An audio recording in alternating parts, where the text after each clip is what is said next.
If you ever noticed how confidence is always something you're waiting for, like it's supposed to arrive before you move, Yeah, as if one day you wake up and suddenly feel solid, steady, ready. but what if that day never comes?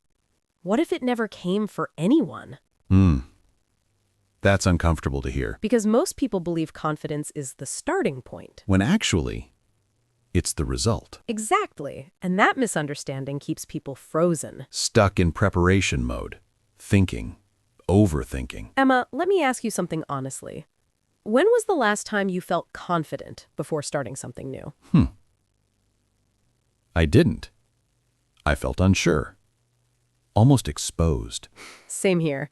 And yet we're taught to wait for confidence. which creates this silent pressure. Pressure to feel something that action is supposed to create. That's such a loop, Yeah, a very convincing one. because it sounds logical. Be confident first, then act. But real life doesn't work that way. No, in real life, action comes first. And confidence shows up quietly later. Usually when you're not even looking for it. Robert, why do you think people are so attached to waiting? Because waiting feels safer. It feels controlled. Like you're avoiding mistakes. Or judgment. Yeah, especially judgment. Confidence protects the ego. At least that's what we think. But waiting actually feeds self-doubt. Slowly, day by day. That's true. Have you noticed how the longer you wait, the less confident you feel? Yeah. It's like confidence leaks out, Because confidence is built from evidence. not imagination. And when you don't act, there's no evidence. Only assumptions. Usually negative ones. Our minds are really creative that way. Too creative. So let's pause here for a second. If someone is listening right now and thinking, I just need more confidence. What they're really saying is, I don't trust myself yet. That's deep. Confidence is just trust. Trust built through repetition. For showing up, even when it feels awkward. Especially then. Because awkward action is still action. And action is the only thing that teaches your mind, we survived this. Robert, do you remember your first time doing something publicly? Oh yeah. I was convinced I'd fail. Same. Heart racing, voice shaky. And afterward, I felt tired, but lighter. Because something shifted. Yeah. Not confidence, but relief. Relief that the fear wasn't fatal. And that relief becomes the first brick of confidence. Quiet. Small. But real, Most people never collect those bricks. because they never start building. They're waiting for the house to appear first. That's a powerful image. And the truth is, confidence doesn't eliminate fear. Confidence just stops listening to it. That's an important distinction. Fear stays, but it loses control. And the only way that happens? Is through action. Not thinking, Not planning, not waiting. doing. So, if you're listening and feeling unsure, That doesn't mean you're not ready. it means you're human. And probably closer than you think. Because confidence never leads. It follows. And in the next part, we need to talk about why action feels so uncomfortable at first. Yeah. And why that discomfort is actually a good sign. Before we go further, let's slow this down for a moment. Yeah, because this is where most people quietly turn back. Exactly. This part feels uncomfortable for a reason. Emma, have you noticed how the first step always feels heavier than the rest? Yes. And not because it's harder. But because it's unknown. Right. The mind hates not knowing how things will turn out. It wants guarantees. And action doesn't give those. Action says you'll find out after. And that drives the mind crazy. So it creates resistance. Discomfort, hesitation, Sometimes even physical tension. tight chest, restless thoughts. Yeah, that feeling of wanting to escape. Robert, do you remember how strong that urge to stop is right before you begin? Oh yeah, it's loud. Almost convincing. It sounds reasonable too. Maybe tomorrow. Maybe after more preparation. And that's the trick. Fear rarely sounds dramatic, It sounds practical, responsible. protective. Like it's helping you, But what it's really doing, is keeping you in the familiar. and the familiar feels safe. even when it's painful. That's something people don't talk about enough. Pain we know feels safer than uncertainty we don't. So action feels threatening, Not because it's dangerous, but because it challenges identity who you think you are. and who you might become. Emma, that moment right before you act, what do you usually feel? Honestly, exposed. Like I'm stepping out without armor. That's such a clear way to say it. Because action removes excuses. Yeah, once you act, You can't pretend anymore you're visible, to others. and to yourself, And that visibility is uncomfortable especially at the beginning, when results aren't there yet, when you're still clumsy, still learning. still unsure. That's why people wait for confidence. They want armor first, But confidence is built after exposure, not before. which means discomfort isn't a problem. It's the process.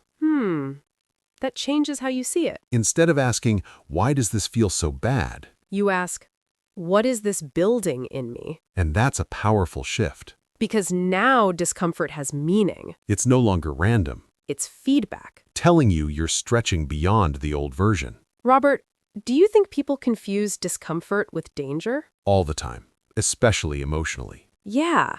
The body reacts. Heart beats faster, Breathing changes. and the mind says, stop. But that reaction doesn't mean something is wrong. It means something is new, And new always feels intense at first. until repetition calms it down. That's where action comes in again. Each small action teaches the nervous system this is survivable. We're okay. And slowly, The fear loosens its grip. not because you became fearless. But because you became familiar with movement. That's such an important distinction. Fear doesn't disappear, It just stops being new. and new is what scares us the most. So, if action feels uncomfortable right now, That doesn't mean you're doing it wrong. it means you're doing something different, And different is where confidence starts forming. quietly. Under the surface, And in the next part, we need to talk about what actually happens after you keep acting, how confidence slowly shows up. without you chasing it. Yeah, that's where things really change.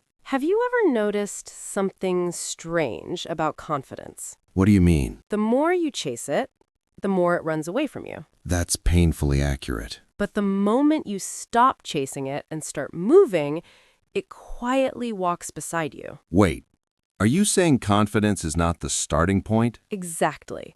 It's the result. Then why do we keep thinking we need it first? Because it feels safer to believe we're preparing instead of admitting we're afraid. Ouch, that one hit. I know. It hit me too when I realized it. So what are we actually afraid of? Being judged, failing publicly, looking stupid. Robert once told me something interesting about that. What did he say? He said most people are too busy worrying about themselves to analyze you. That's true.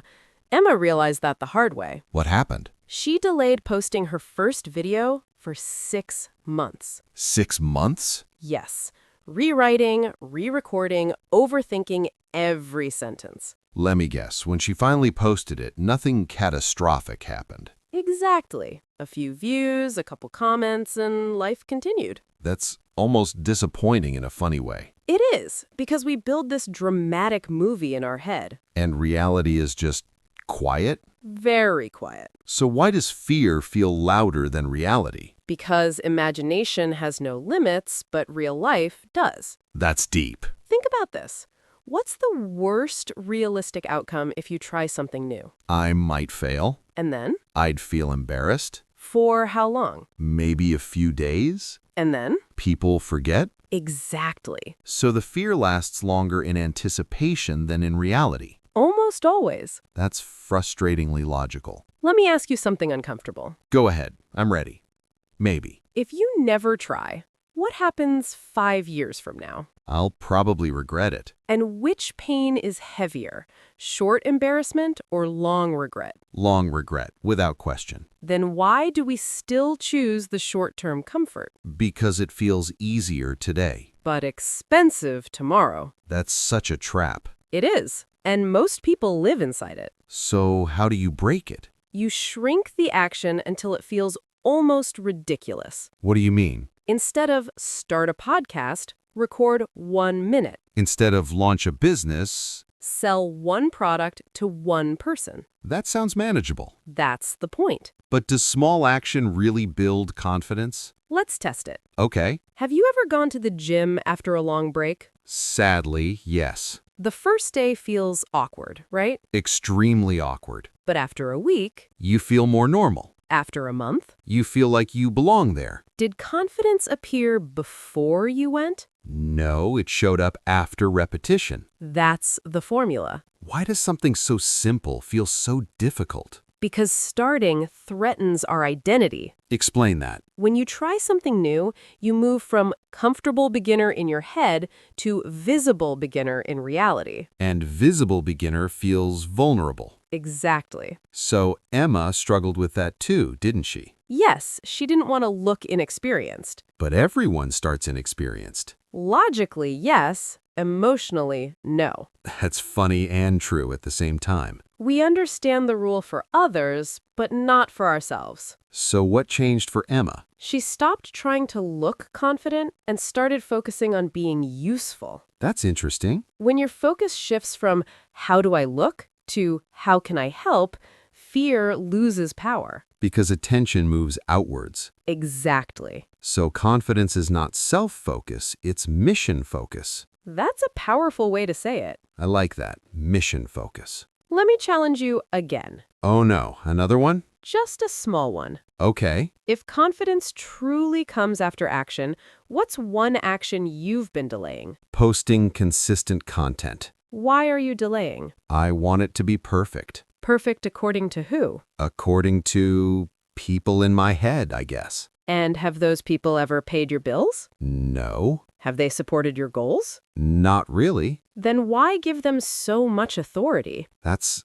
unfairly accurate. Sometimes we need unfair accuracy. So what would Robert do in this situation? He'd probably laugh, lightly, and say, just press publish. That sounds like him. And he'd add, you can improve version 2 tomorrow. That removes so much pressure. Because it replaces finality with iteration. Say that again? It replaces finality with iteration. Meaning nothing is permanent? Exactly. Everything is adjustable. So why do we act like every action defines us forever? Ego. Oof. We want our first step to look like our 10th. That's impossible, though. Completely. So confidence is not a personality trait. No, it's evidence Evidence of what? of survived attempts. That's powerful. The more attempts you survive, the calmer you become. Not because you're fearless. But because you've seen worse and lived. That makes so much sense. Let me ask one more thing before we move forward.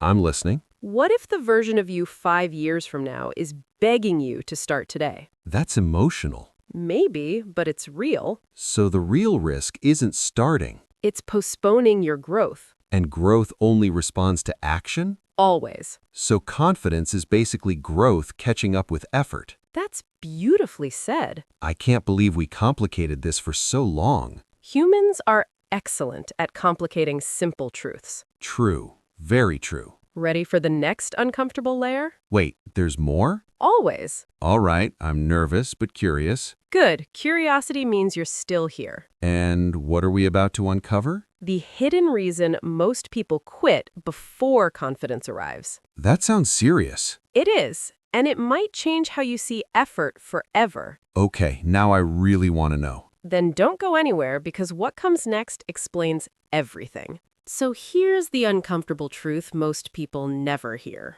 I'm ready, I think. Most people don't quit because they lack talent. Then why do they quit? They quit because they expected confidence to arrive faster. That's painfully relatable. They start, they try, nothing magical happens, and they think something is wrong. Yes, like why don't I feel different yet? Exactly. So when should confidence appear? Later than you want, but earlier than you think. That's confusing. Let me explain. Please do. Confidence doesn't grow daily, it grows invisibly. Invisibly? Yes, like muscles under the skin. So you don't see it forming? Not at first. Then how do you know it's working? Because what once terrified you now only makes you slightly uncomfortable. Oh, that's true. Remember the first time you spoke in front of people? I wanted to disappear. And now? I still get nervous, but I don't panic. That's growth. It happened so slowly I didn't even notice. That's the trap. What trap? Because growth is slow, people assume it's absent. So they quit right before it becomes visible?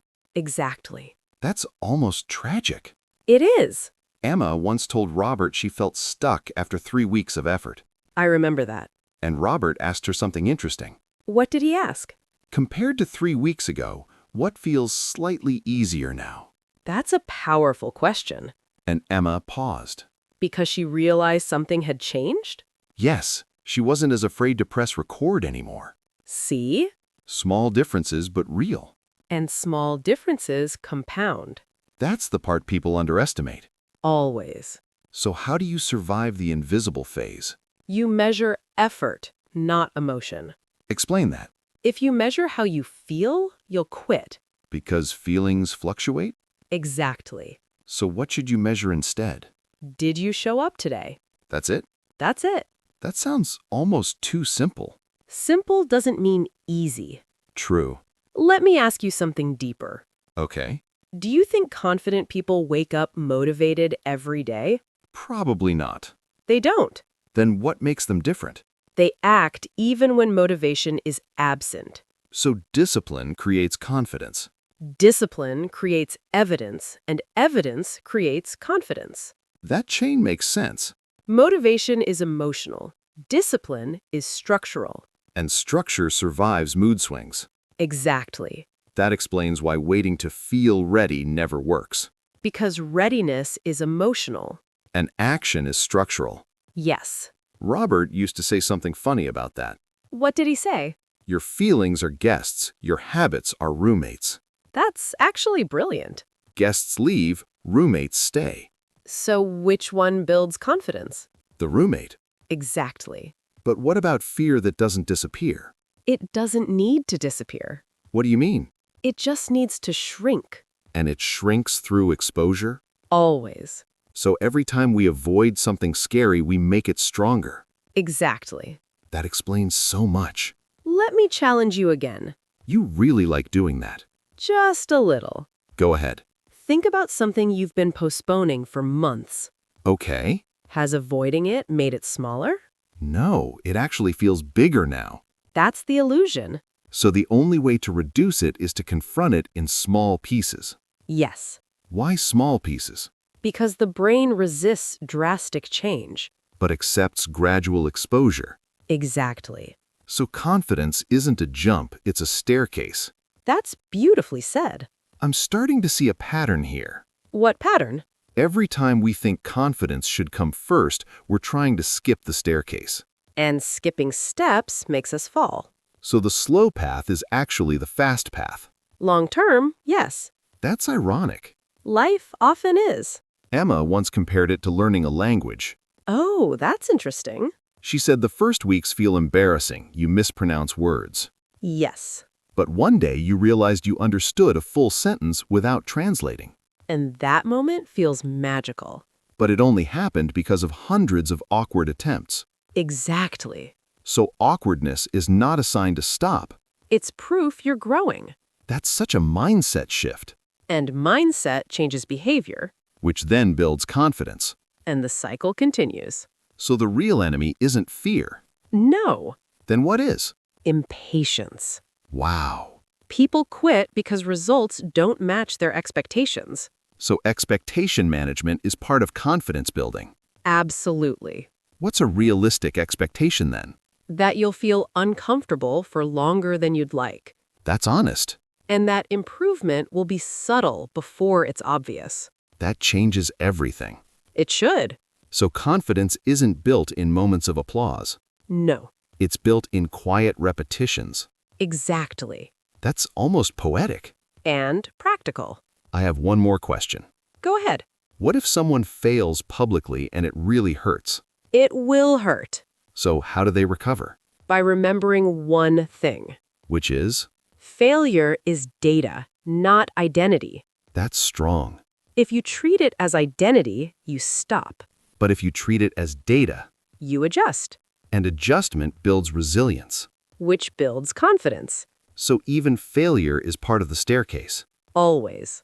I'm starting to feel something shift inside. That's awareness. And awareness comes before change. Every time. So what happens if someone listens to all this, feels inspired, but still does nothing tomorrow? Then inspiration becomes entertainment. Oof. And entertainment never builds confidence. Action does. Exactly. So what's the smallest action someone can take after this conversation? Something so small it feels almost silly. Like what? Write one idea, record one sentence, send one message. That's manageable. That's the point. And tomorrow? Repeat. And the next day? Repeat again.